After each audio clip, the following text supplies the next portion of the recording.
चलिए तो आपको सीधा लिए चलते हैं इंदौर, जहां पर राहुल गांधी प्रेस कॉन्फ्रेंस कर रहे हैं। क्या कुछ कह रहे सुनाते हैं आपको। जनता की शक्ति इस यात्रा को मिली है। जब यात्रा शुरू हुई थी तो मीडिया ने कहा था केरला में तो यात्रा सक्सेसफुल रहेगी, मगर कर्नाटक में प्रॉब्लम आएगी। फिर हम कर्नाटक गए, मीडिया ने कहा साउथ इंडिया में तो यात्रा अच्छी चलेगी, मगर साउथ के निकलने में प्रॉब्लम होगी। फिर तेलंगाना आंध्रा में वही हुआ, वही जो कर्नाटक में हुआ। फिर हम महाराष्ट्र में आए तो फिर मीडिया ने कहा हिंदी बेल्ट में प्रॉब्लम होगी, महाराष्ट्र में हाँ यात्रा बहुत बड़ी है, बहुत बढ़िया होगी। अब मध्य प्रदेश में आए, अब मीडिया कह रही है मध्य प्रदेश में बहुत अच्छा रिस्पांस मिला, मगर राजस्थान में प्रॉब्लम होगी। तो देखते जाइए, क्योंकि ये जो यात्रा है ये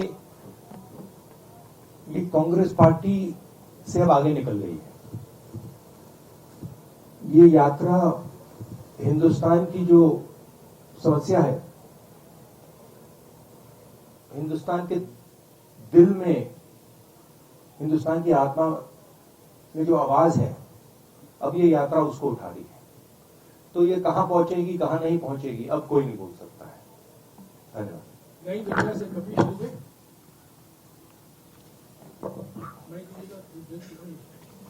अच्छा, इसमें दूसरी चीज बड़ी इंटरेस्टिंग है, मैं कह रहा हूं और मैं दोहराता जाता हूं कि इस यात्रा में किसी को थकान नहीं हो रही है, किसी को नहीं हो रही है। जो भी चल रहा है नहीं अजीब, आपको अजीब नहीं लगता? मैं अजीब कह रहा हूं, मैं कह रहा हूं बिल्कुल ठीक। तो अजीब सी बात है, इस यात्रा में जो भी चल रहा है, चाहे वो 10 किलोमीटर चल रहा है, 25 किलोमीटर चल रहा है, जो भी जितना भी चल रहा है, थकान किसी को नहीं हो रही है। आज एक लड़की आई मेरे पास और मुझे उसने कहा कि मैं जैसे ही मैंने यात्रा शुरू की, पहले 15 मिनट मैंने सोचा मैं कैसे चल पाऊंगी, और 15-20 मिनट बाद जो भी मेरे माइंड में थकान थी, जो भी डर था, वो निकल गया। तो ये बड़ी इंटरेस्टिंग बात है। नई दुनिया से कपीश। राहुल जी नमस्कार। इसी महीने सुप्रीम कोर्ट का एक फैसला आया है ईडब्ल्यूएस आरक्षण को लेकर। सुप्रीम कोर्ट का एक फैसला है ईडब्ल्यूएस आरक्षण को लेकर, जिसमें जो गरीब सवर्ण है जिन्हें ईडब्ल्यूएस के तहत आरक्षण दिया जाता है, उसको आगे बढ़ाने पर सहमति दी गई थी। लेकिन कांग्रेस के ही एक नेता हैं जिन्होंने इसके अगेंस्ट में पुनर्विचार याचिका दायर की है। तो आप इस यात्रा में सभी वर्गों को जोड़ने और सभी को समान अधिकार देने की बात कर रहे हैं, तो इस फैसले को लेके आपके क्या विचार हैं? देखिए, मैं इस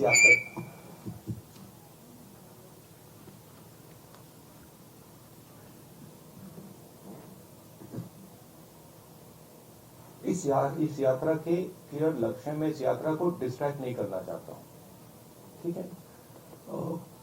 इस यात्रा के पीछे सोच है, सबसे पहले जो हिंदुस्तान में नफरत, हिंसा और डर फैलाया जा रहा है, उसके सामने खड़े होना।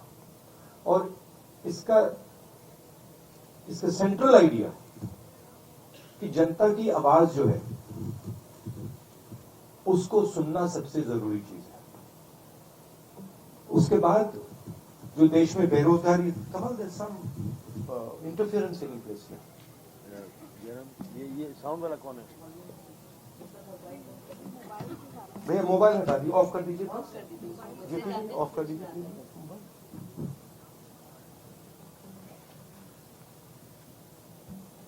और ये यात्रा बेरोजगारी के खिलाफ और जो महंगाई बढ़ रही है उसके खिलाफ। मैं ज्यादा पॉलिटिकल मुद्दे इस यात्रा में रेज नहीं करना चाहता हूं, और इस यात्रा को मैं डाइवर्ट नहीं करना चाहता हूं। जो जनता कह रही है और जो फीडबैक हमें मिल रहा है, उसके बारे में हम आपसे जरूर बात कर रहे हैं। पत्रिका से Govind Bhatia. There's some, come on. नमस्ते राहुल जी। मेरा सवाल आपकी यात्रा से ही जुड़ा हुआ है। भैया फोन ऑफ कर दीजिए प्लीज, आपका भी वही कर रहा है।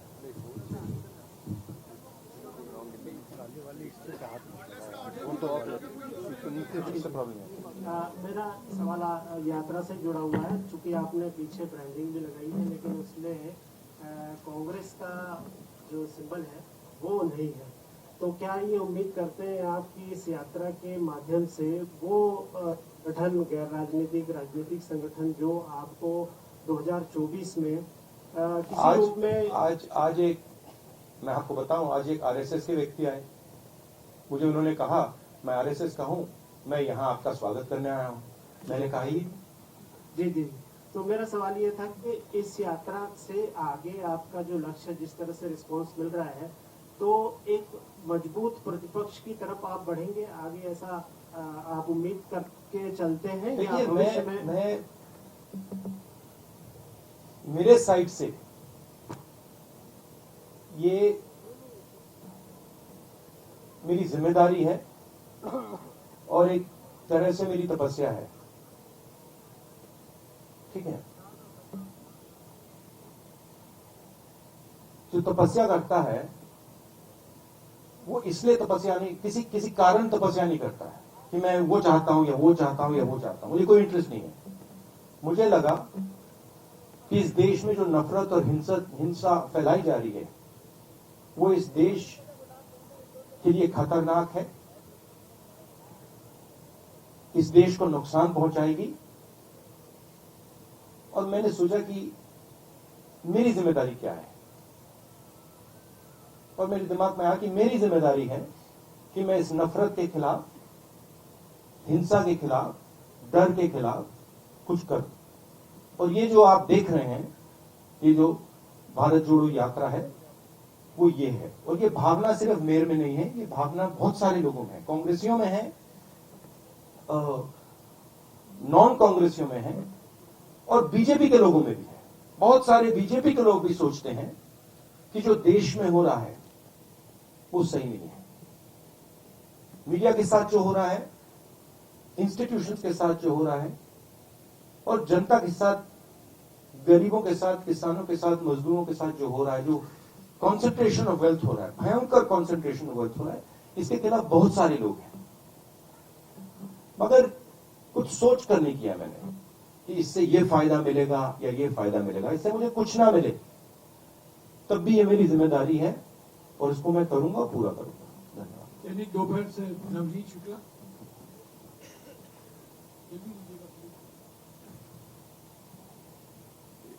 धन्यवाद।